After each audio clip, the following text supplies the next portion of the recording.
Bit about the Northern BC Regional Science Fair happening today at the North Peace Secondary School. Good morning, Jenny. Good morning, Deb. Thank you so much for being here this morning.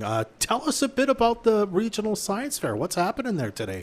So today we are hosting our Regional Science Fair. It's our first in-person since 2019. Awesome. We have 99 students from 17 different schools that cover 3 school districts in our region. So we cover Dawson Creek, Fort St. John, and Fort Nelson. And we have 87 projects in the gym at the high school. Wow. And it's all kind of already set up. Are people being judged already? Is that kind of how it works? That's correct. So the students are given a schedule. They get judged 3 times. They get a science show where things tend to blow up. And they get an activity, which this year our activity is using VR goggles. So they get to do some activities within that. They're all scheduled starting at 9. So they're all busy with something right now, and they'll be going until noon. And then this afternoon, we'll be doing our judging for our specialty awards. And at 2, we'll start opening the doors so the public can come in and have a look. 3:30 this afternoon, we'll have our award ceremony and handing that out. So It'll be great. The kids are excited. It was great seeing them come in the doors this morning. And these kids, did they have to do something at their home schools to sort of be able to come to this? Were they award winners in a science fair that they've already been in, for example, with these projects? Or are these all 100% new for this specific kind of thing that we're doing? So it's a bit of a variety. Yeah. All the schools that are in our area that are either a part of a school district or independent are allotted a certain number of kids they can send to the fair. I see, okay. And they may hold a fair at their school, and then the kids are selected from that. Or they may just say, we only have this small number that you've given us, and we're going to send you these kids. So it could be their first time of seeing judges. Our grade 4s, definitely, it could be their first time of seeing a judge.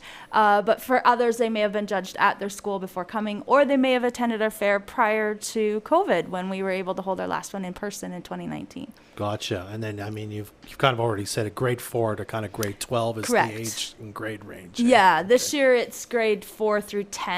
We don't have any senior projects in grades 11 and 12, but we're hoping that the kids that are at the fair in person now, this will give them that little bit of extra idea of what they need to look at, idea of things to do for next year and to continue on.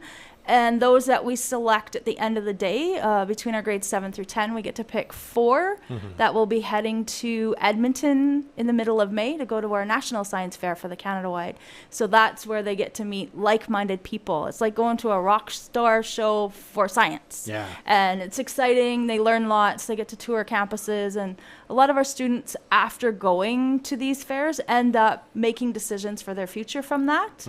They go off to universities that we've gone to for fairs, or they'll find something that interests them and they'll decide, hey, that's what I want to do. Our alumni right now are doctors, they're engineers, they're computer sciences, they're all out there doing great things, and they come from this wonderful, fabulous little small communities. It's very cool. Is there a theme that the kids have to follow, or is this entirely up to them what they bring and what It is their choice, their passion, their love, and what they like to do. Other districts and other regions do by theme. We've never done that here. We are a vast community that we deal with, so we might have a student that comes from a farm and they do a project based around their chickens on their farm. Or we have some students that really love playing hockey, so they'll do testing on hockey shots and those sorts of things. We've had a student that did a 3D modulation of a star cluster. Wow. Right? We've had students that built mini robots to go into well sites carrying the monitors to keep their dad safe when he goes to work, so he doesn't have the monitor and have H2S knocking him down on the field. Wow. We've had students that decided they would design a project and determine how they could create water and oxygen on Mars. So we've had a huge variety. Some are studying how to clean Charlie Lake and clean your lagoons. So everybody's got a different idea, and it's where they are and what they see and what they know. Very cool. And you mentioned the award ceremony starting at 3:30. What are some of the awards that are given out for this? So we have a fabulous group of sponsors in this district and area. They come up every year and they hand us money and say, hey, we want to help. We generally get between $30,000 and $40,000 a year to host this fair. Wow. Probably 20 to 25,000 that goes back to the kids. We make sure those kids are getting that money, and they're appreciating what's coming. They also send us judges. So a lot of those sponsors we've seen this morning, they're wearing their logos of the companies that they work for, and they're out there judging the kids and getting to see what their money goes to.